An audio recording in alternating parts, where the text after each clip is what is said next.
ఈరోజు దేవుని మాట యెషయా గ్రంథం 49వ అధ్యాయం 14వ వచనం నుంచి. అయితే సియోను యెహోవా నన్ను విడిచిపెట్టి ఉన్నాడు, ప్రభువు నన్ను మరిచి ఉన్నాడు అనుకుంటున్నది.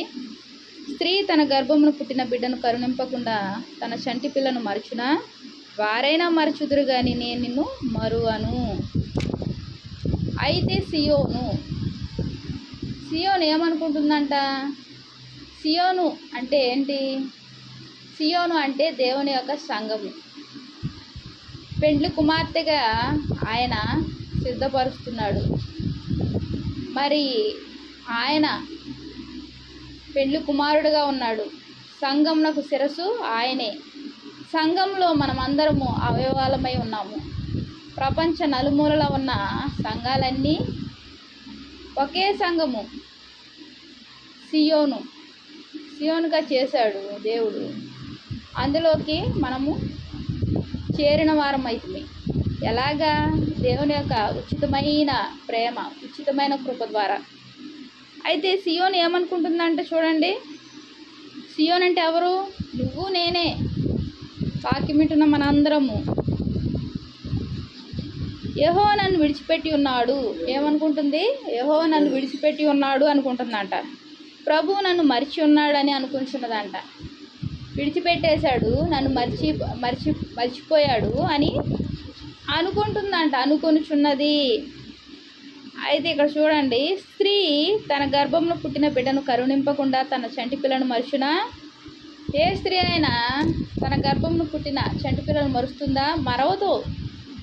సాధారణంగా మర్చిపోతుందా? అయితే వారైనా మరుచుదురు కానీ నేను నిన్ను మరువను అంటున్నాడు.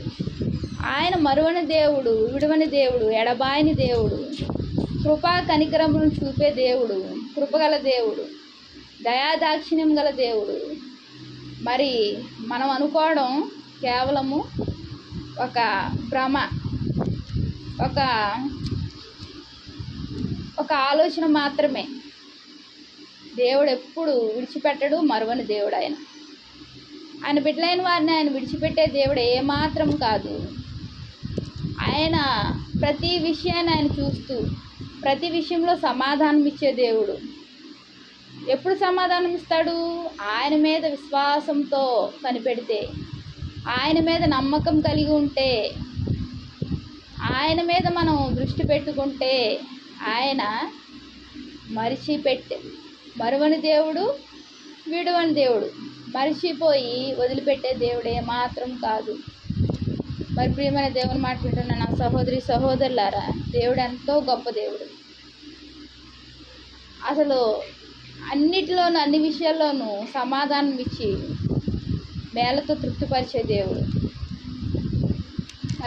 దేవాది దేవుని మనం మర్చిపోయి, మనం విడిచిపెట్టి, మనం ఆయన విడిచిపెట్టాడు, దేవుడు మనం విడిచిపెట్టాడు, మర్చిపోయాడు అని అనుకుంటాం. మానవ స్వభావం అది, నా స్వభావం అది. వాక్యం వింటున్న మనందరము ఆ రీతిగా కాకుండా, దేవుడు ఎప్పుడు విడిచిపెట్టడు, మర్చిపోడు. మనం విడిచిపెట్టి మర్చిపోతే ఆయన చూసి దూరం అయిపోతాడు. ప్రియమైన సహోదరి సహోదరులారా, ఆయనకు సమీపంగా ఉంటూ, ఆయనను ప్రేమిస్తూ, ఆయన యొక్క నీడలను ఆశ్రయించిన వారికి ఆయన ఏ మేలు ఆయన చేయక మానడు. ప్రతి విషయంలోనూ సమాధానం ఇచ్చి నడిపిస్తాడు. దేవునికి వందనాలు. ప్రార్థన చేస్తున్నాం. మహాప్రేమ గల తండ్రి, కృపగల అయినా నీకు ఎన్నో వందనాలు ఇస్తుంటారు తండ్రి. విడిచిపెట్టని దేవుడు అయ్యా, మరువని దేవుడు మాకు దేవుడుగా దొరకవయ్యా. అన్ని విషయాలు అన్ని వేళల్లో ప్రభా తండ్రి, మాకు తెలిసి తెలియని తండ్రి ప్రతి విషయం నువ్వు ప్రభా నాయన ముందుగానే ప్రభా నాయన తండ్రి, నీకు తెలిసయ్యా వర్తమాన భూత భవిష్యత్ కాలాలు మాకు తెలియవయ్యా తండ్రి. అన్నిటిలోనూ ప్రభా సమాధానం ఇస్తూ, సంతోషమిస్తూ నడిపిస్తున్న దేవా నీకు ఎన్నో వందనాలు ఇస్తూ ఉంటారు. నీ వాక్యం వింటున్న ప్రతి ఒక్కరిని ప్రభా నాయన నువ్వు దర్శిస్తూ నీ కృపతో, నీ మేలతో నింపుతున్నందుకు వందనాలు చెల్లించుకుంటూ నా ప్రభుని ప్రియరక్షకుడు అనే యేసుక్రీస్తు నామములో అతి వినయంగా బ్రతిమలాడి వేడుకుంటున్నాను తండ్రి. ఆమేన్. Praise lord.